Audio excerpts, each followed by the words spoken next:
out listening to Howard Stern and Mike in the morning and Jim Rome, Dan, Patrick. I listened to a little bit of everything. Now Rover's Morning Glory.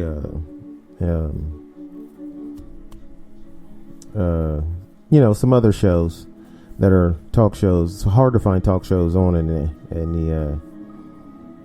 in the afternoon. I think I used to listen to Russ Parr sometimes, or on and on and on. But I love talk shows, and that prompted me. That's partially what influenced me to do this podcast. Is I used to make comments with the talk shows that I was listening to, kind of like I was the comedic sidekick. So sometimes I would make a joke or so. And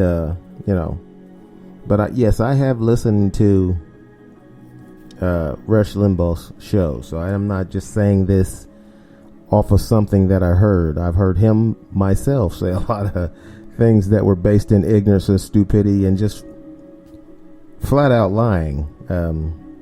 But he was a brilliant broadcaster and probably the most popular conservative talk show host is dead at the age of 70 years old.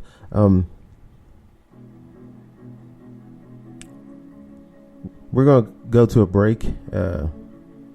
We'll be right back right after this. And now, without further ado, the man we've all been waiting for, TJD. Welcome back to the show. Welcome back to the show.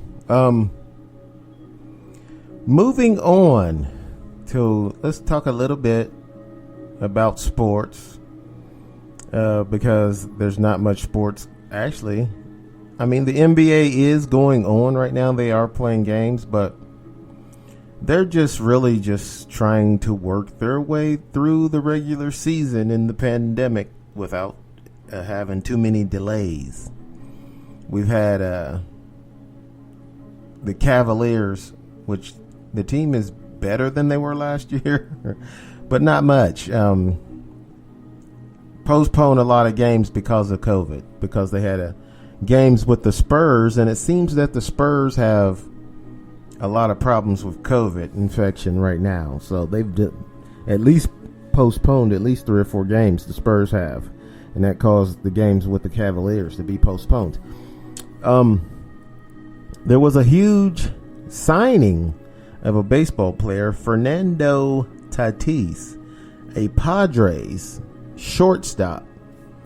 I know a lot of you don't know who Fernando Tatis is, but you will now hear about Fernando Tatis if you haven't already heard about Fernando Tatis, because Fernando Tatis just signed a huge contract. Fernando Tatis, he's a pretty good ball player, but he just signed a 14-year deal for $340 some odd million. Now, a lot of you say, well, that's a hell of a lot of money. Yes, it is, but 14 years. This guy's only 22, by the way, so he's, he could play if he's relatively healthy. You get some injuries, as long as they're minor injuries that you can heal up from. He can play baseball for a long time. But 14 years, that's a long time to sign anybody. And I think what the Padres are trying to do, especially when that money is guaranteed, the whole contract is guaranteed, which is odd, but that's how they get down in baseball. You know what I'm saying? They have the option of having guaranteed contracts. That is exactly why, if I was in the front office, if any one of these baseball teams, I would never go past 5 years, because What if this guy gets hurt and you're on the line, stuck on the hook for $340 million? Now, they make a lot of, baseball generates a lot of revenue because they play so many games. The regular season normally, if it's not affected by the pandemic, if it wasn't, even since it is, they're going to, they shortened the season. I think they've cut like 10 games off of it. Instead of 162 games, they're going to go 152. I'm not sure if that extra 10 games would make much of a difference. They're going to have to juggle the season like football. They was able to get their 16 games in, but they only play 16 games in football. It's one game a week. In baseball, they play like 3 or 4, 5 games a week. So some games are going to have to be postponed because of the pandemic. If, one team breaks out with a lot of positive test results, they're going to have to juggle the season and postpone some of the games. But they usually would play 162 baseball games in the regular season. And so that's how they make so much money in baseball. They have 162 games. In football, they only have 16. In basketball, they have 82 games. And I think in hockey, they have 82 games as well. Maybe more, maybe 88 games in hockey. But that's why, on a side note, when people say, oh, hockey is tougher than all the other sports, if it was, they would not be able to play 80-something games in a season. In football, they only play 16 games because that's all they can stand. Because everybody would die if they played more games. They have 16 regular season games. Then they have the playoffs, the teams that make the playoffs. And then, whoever gets through that wins their playoff games, gets to the Super Bowl, and that's it in football. They're not playing 20 games, let alone 80. So you can say that hockey is the toughest. I give you that hockey players are tough as nails. Those are some tough son of a bitches, those guys who play hockey. But the sport itself is not tougher than football, or they wouldn't be playing 82 games, I think it is, in hockey, and maybe 88 games and the playoffs. They wouldn't be playing that many games if that sport was tougher. No way. Okay, you can't play no 80 games in football. Everyone would die twice. They come back and die again. But Fernando Tatis, Padres shortstop, signed a 14-year deal. I guess they're trying to get on the inflation. Like, after the pandemic is over, and they go back to playing their 162 games in a regular season, and by the time this guy's contract is up, they're thinking, baseball players maybe getting contracts for $1 billion by then. I mean, the price just goes up with inflation. You know what I'm saying? My grandmother used to tell me that whenever you done something that she liked, she said, I ought to give you a nickel. And I'm thinking, even when I was a little kid, I was thinking, a nickel? What's that going to do? Until I found out that a pound of hamburger used to cost a nickel. A pound of hamburger. You could buy an entire pound of hamburger for a nickel, meaning you can have a dime and feed your family with 2 pounds of hamburger. My grandmother had a lot of children. I don't know why. I don't understand. I never understand why they had so many children back then. It's almost like they weren't poor black people. Why would you have...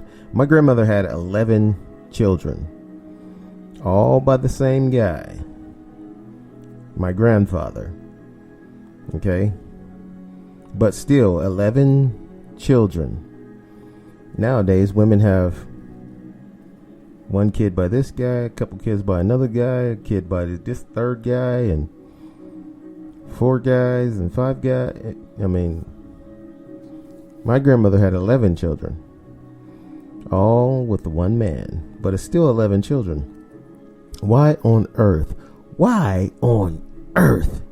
would you have so many children when you're poor? To me, that's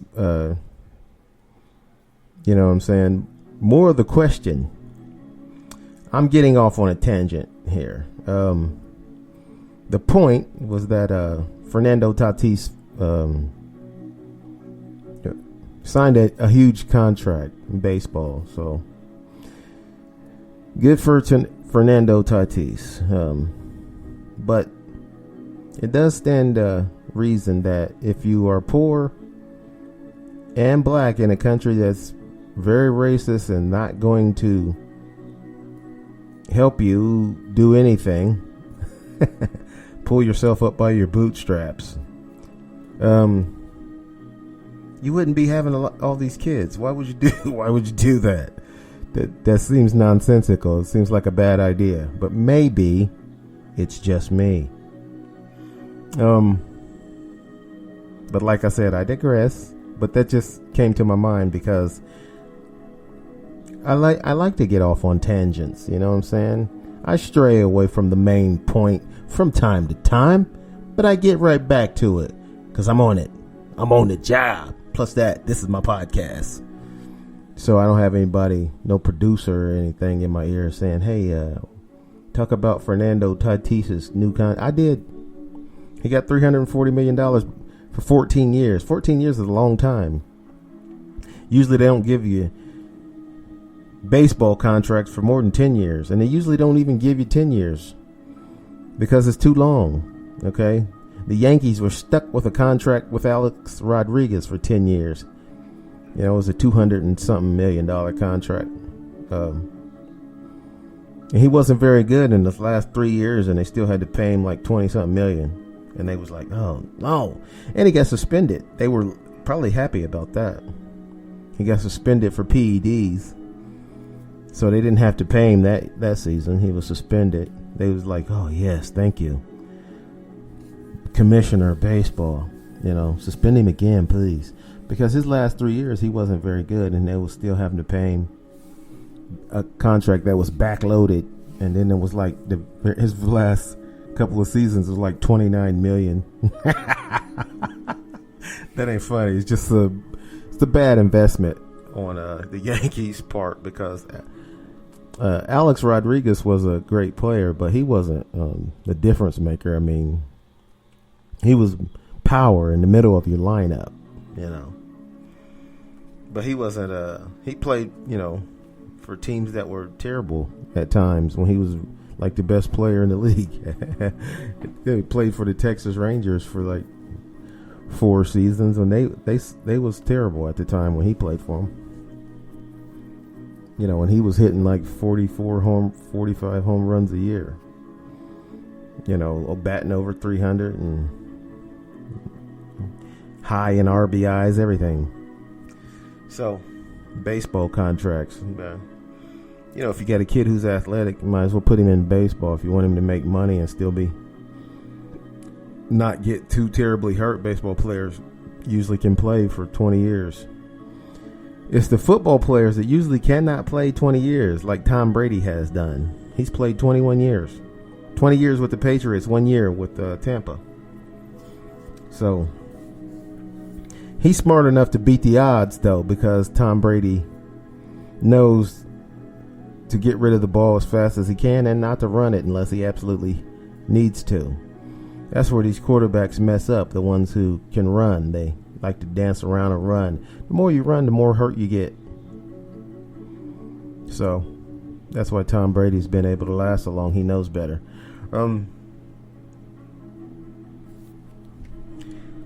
Moving on. Oh, before we move on, I gotta mention NASCAR. Because I was watching the Daytona 500, which was rain delayed last weekend. So ended up Michael McDowell, a guy that I barely ever heard of. Won the Daytona 500 because of